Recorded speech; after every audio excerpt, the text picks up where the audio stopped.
Asante sana ndugu zangu wapendwa. Murakoze cyane bene data bakundwa. Tunamshukuru Mungu siku ya leo kwa gisi tena tumepata kibali cha kuja mbele yenu kwa hii channel ya Sebefape TV. Turashima Imana kubwo kongera kuduha umwanya wo kongera kugaruka kuri iyi channel ya Sebefape TV. Mungu wetu ashukuriwe sana. Imana yacu ishimwe cyane. Na kitu cha pili, kintu cya kabiri, naleta salamu kwa nyinyi nyote mnaotutazama kando kando ya dunia sehemu mulipo. Tunawaamkia nyote mjini la Bwana. Kanya bari mu mpande zitandukanye kandi turabasuhuza mu izina ry'umwami wacu Yesu Kristo. Mimi ambaye niko mbele yenu naitwa mtume Mwalimu Shadrack dunia yote mzima kwa ajili ya kufundisha neno la Mungu. Yari imbere yanyu ni ntumwa Dr. Shadrack kubwo kubwiriza ijambo ry'Imana impande zose mu isi, lakini sikutembea peke yangu, nilitembea na ari kumwe n'abasabusi bakoze cyane. Na kitu cha pili, tunaleta karibu kwa DJ wetu anaitwa Beni, naye tunampatia karibu. Tuhaye ikaze ndetse na DJ wacu Beni nawe ikaze. Karibu sana kwa hii channel yetu ya Sebefape TV. Nawe twiyumvemo kuri hii channel. Mungu wetu ashukuriwe sana. Bana yacishimwe. Na mbele ya yote tutaenda kuomba Mungu. Mbere ko dutangira turasenga Imana. Tunakushukuru Mwenyezi Mungu. Turagushima Mana Data. Tunasema asante na shukrani kwa siku ya leo. Tushimiye kandi tukubwira ngo wakoze ku munsi. Tunakushukuru kwa kibali umeweza tena kutupatia siku ya leo. Wakoze kubwo uburenganzira duhaye uyu munsi kandi. Sifa zikurudi Mungu wangu. Cyowera kubi cyawe. Siku ya leo tuko mbele yako. Uyu munsi turi imbere yawe kwa ajili ya kuzungumuza neno lako mbele ya dunia yote mzima. Ubwo kubwiriza ijambo ryawe mu isi yose. Kipindi hiki tunakiacha katika uwezo wa mikono yako Mungu. Iki gihe tugishize mu biganza byawe wewe Mana. Tunaombea huyu baba kijana mvulana kama vile msichana mwenye kutufuata kando kando ya dunia. Tusengeye umupapa mama umusoro mukobwa wese ugiye kudukwirikira muri uyu mwanya. Saidia kila mmoja mfungue masikio ya kiroho kama vile ya kimwili. Fasha uri wese umukingura amatwi y'umwuka ndetse nayo mubiri. Saidia kila mmoja kusikia na kuelewa zaidi kuhusu maneno haya. Fasha uri wese yumve kandi asobanukirwa ya magambo. Nafunga uwezo wa giza mjini la Yesu Kristo ambao unaweza kufunga hii hali. Tukingiranye imbaraga z'umwijima zishobora kubuza uyu mwanya gukoreka neza. Makusudi ya giza ambayo inaweza kuinuka kwa ajili ya hii kazi na ifunga mjini la Yesu Kristo. Ubushake bw'abadayimoni bushobora kuzamuka kuri uyu murimo. Acha mamlaka ya Roho Mtakatifu itawale muda kama na huyu. Reka imbaraga z'umwuka wera zo ziganza muri aka kanya. Saidia huyu na huyu ambaye anaendelea kufuata neno hili kwa hii channel ya Sebefape TV. Fasha buri wese ukomeje kwitabira Sebefape TV akurikira. Vile Mungu najiacha katika uwezo wa mikono yako, ni mjina la Yesu Kristo tunaomba hivyo. Kwishize rero mu biganza byawe mu mwami wacu Yesu Kristo niko dusenze. Asante sana. Urakoze cyane. Siku ya leo uyu munsi tutazungumzia juu ya somo inaitwa juu ya Sabato. Turavuga none uyu munsi turakomereza ku ijambo rivuga ngo Isabato. Ndo tupikene tutazungumzia Sabato. Isabato niyo tugiye gukoresha. Sabato. Isabato. Najua haina mara ya kwanza unasikia neno Sabato. Ntabwo ari ubwa mbere wowe mwene data wumvise ijambo Isabato. Lakini kwa sababu neno la Mungu ni jipya kila wakati, ariko kuko iri jambo ry'Imana rihora ririsha buri gihe, karibu tena usikie upya tena kuhusu Sabato. Turakubwira ngo wigire hafi wongere wumve Isabato. Tunasoma kitabu cha Mwanzo. Turasoma mu Itangiriro sura yake ya pili. Turasoma Itangiriro ibice bibiri mstari wake wa kwanza hadi wa pili. Tunashuka ku mstari wake hadi wa 4. Ibice bibiri duhere ku murongo wa mbere kugeza ku wa 4. Ndiyo.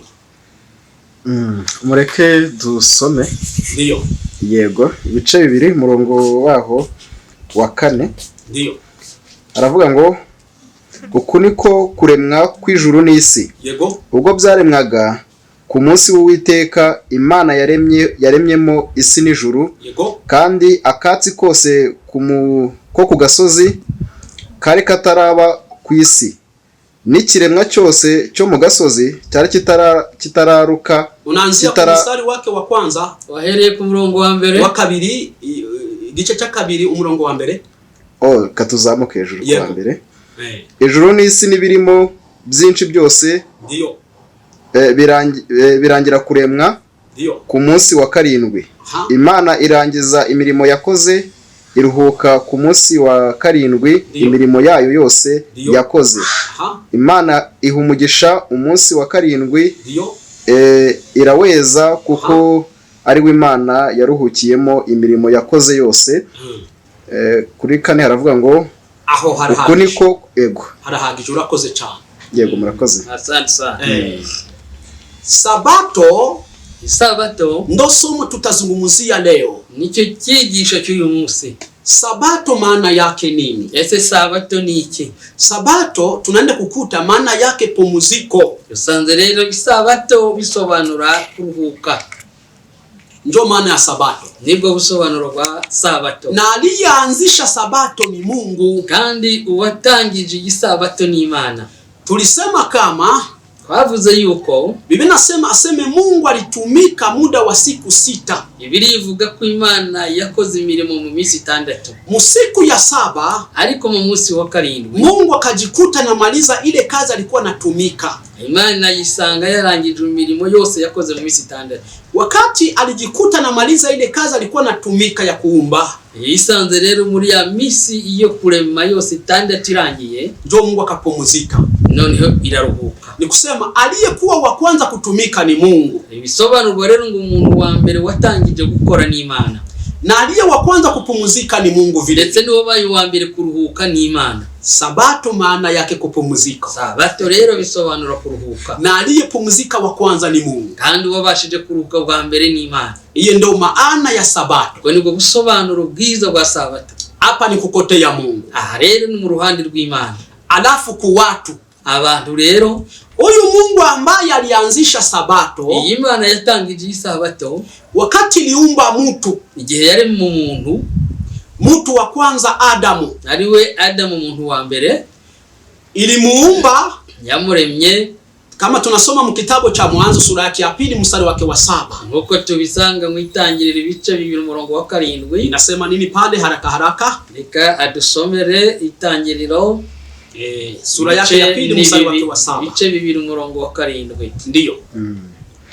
Uwiteka Imana irema umuntu mu mukungugu wo hasi, imuhumekera mu mazuru umwuka w'ubugingo, umuntu ahinduka ubugingo buzima. Asante sana. Koze cyane.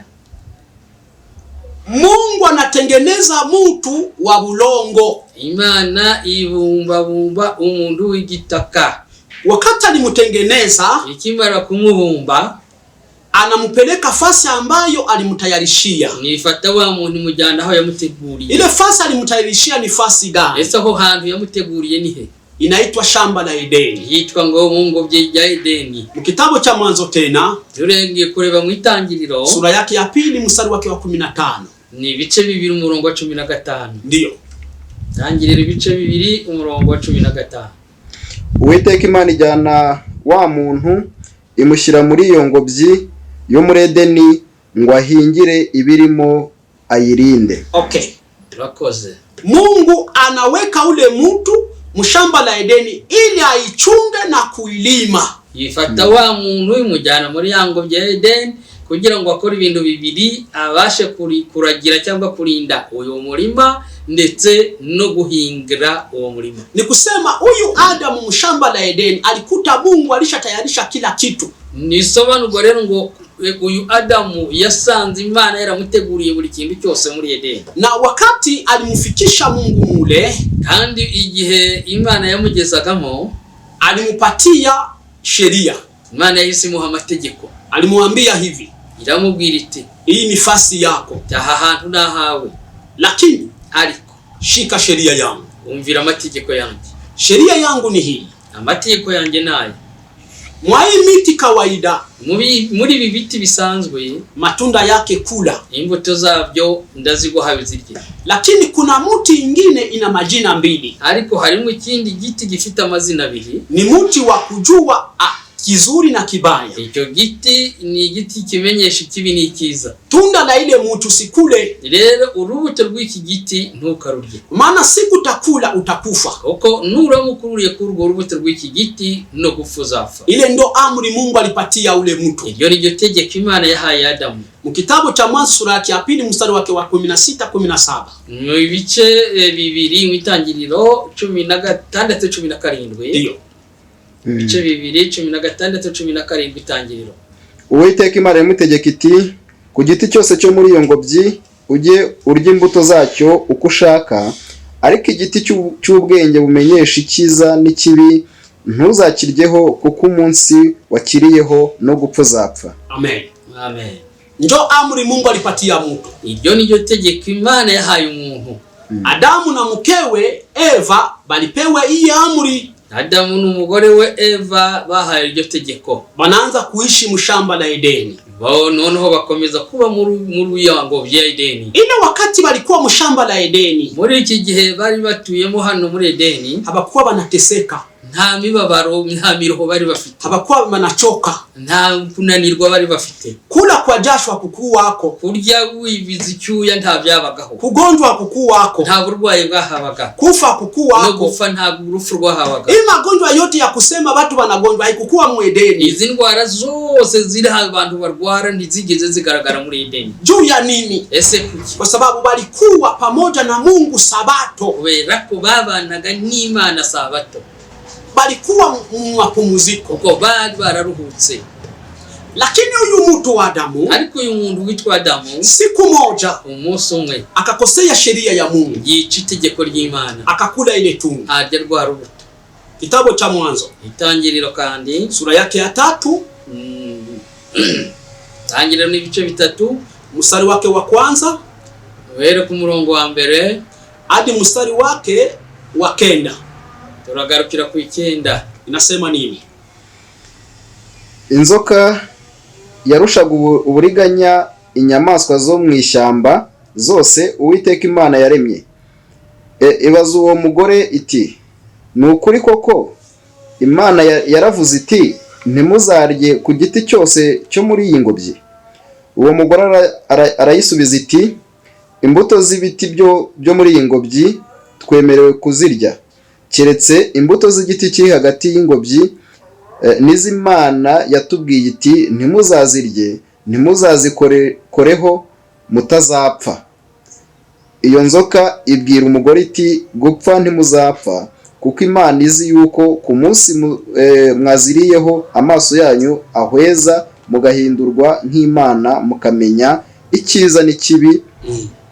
Uwo mugore abonye yuko icyo giti gifite ibyo kurya byiza, kandi ko ari igiti cy'igikundiro, kandi ko ari igiti cyo kwifuzwa, cyo kwifuriza kumenyesha umuntu ubwenge, asoroma ku mbuto zacyo arazirya, ahaho n'umugabo we wari kumwe nawe arazirya. Amaso yabo bombi arahweza, bamenya yuko bambaye ubusa, badoda ibibabi by'imitini biremeramo ibicocero.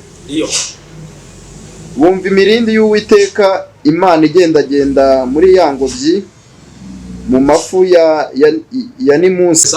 Uwiteka Imana ihamagara uwo mugabo, iramubaza iti, urihe? Tujya no ku 10. Yego. Arayisubiza iti, numvise imirindi yawe muri iyi ngobyi, ntinyishwa nuko nambaye ubusa ndihisha. Yego. Iramubaza iti, ninde wakubwiye ko wambaye ubusa? Wariye kuri cya giti nakubujije kurya? Amen.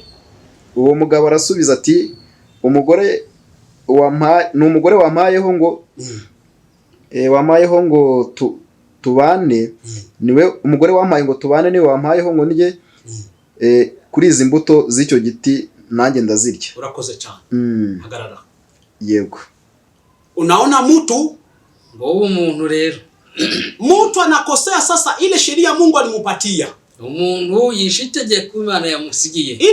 Ile siku Adamu alivunja ile sheria, uyu munsi Adamu yicagaho iri tegeko, mateso inaanza, n'imibabaro naho yatangiriye, magonjwa inaanza, indwara ziratangira. kula kwa jasho kunaanza, kurya w'ibigicyuya biratangira, laani inaanza, imivumo iratangira, kifo kinaanza. urupfu ruratangira. Juu ya nini? Kubera iki? Mtu alitoka musheria ya Mungu, kubera ko umuntu yataye itegeko ry'Imana, na mara moja Mungu akamfukuza Mungu. kandi Imana yirukana umuntu.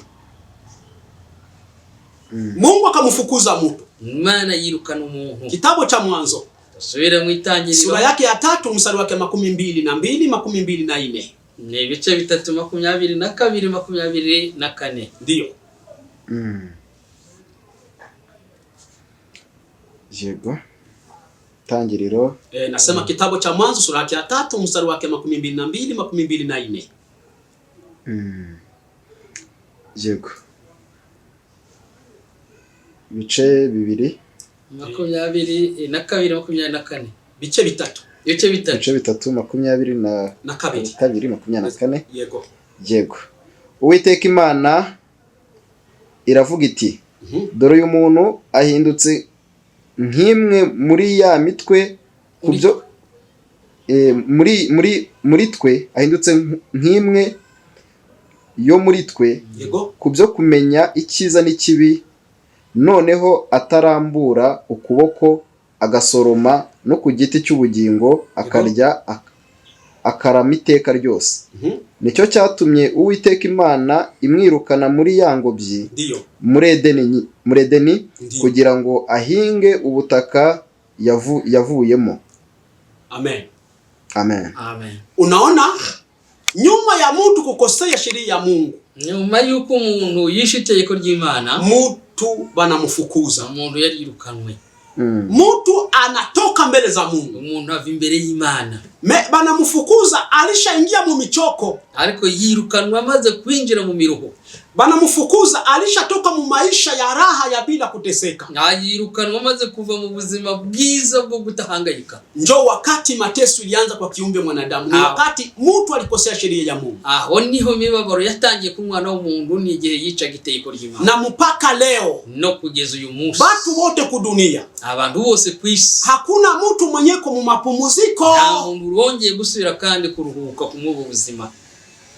Iyi michoko yote iko ku dunia. Iyi mibabaro n'imiruho turimo mu isi. Kugonjwa, kurwara, vyote vifo, impfu zose tureba, imihangaiko yote iko ku dunia, ibi byose bidutesheje umutwe, bililetwa na mtu Adamu. yazanywe n'umuntu umwe witwa Adamu. Wakati alikosea sheria ya Mungu, Musi yicaga itegeko ry'Imana, ndio mtu anaingia mu mateso. Aho niho umuntu yinjiye rero mu mibabaro. Ndio hivi ku dunia yote muzima, nibwo rero tureba muri isi yose, hakuna mtu mwenyeko mu mapumziko. Nta muntu uri mu mahoro. Batu wote bako mu mahangaiko, bose barahangayitse. Lakini nakuja leo, ariko uyu munsi turaje ngo nikuambie hivi, ubwirwe ngo Mungu wa kumbingu, Imana yo mwijuru, ambaye alitumika, Imana yakoze, na nyuma ya kutumika kamaliza kazi, nyuma yo gukora ikaruhuka, akapumuzika, iraruhuka, ananiambia hivi, arayimubwiye ngo nikuje nikufundishe, uze wigishwe kama kila kiumbe mwanadamu, noneho ngo buri kiremwa cyose anapashwa ingie mu Sabato, akwiriye kwinjira mu Isabato, anapashwa pumuzika, akwiriye kuruhuka. Sabato maana yake kupumuzika. Sabato bisobanura kuruhuka. Mungu akubariki sana. Imana iguhe umugisha. Mulikuwa naye mtume Mwalimu Shadrake,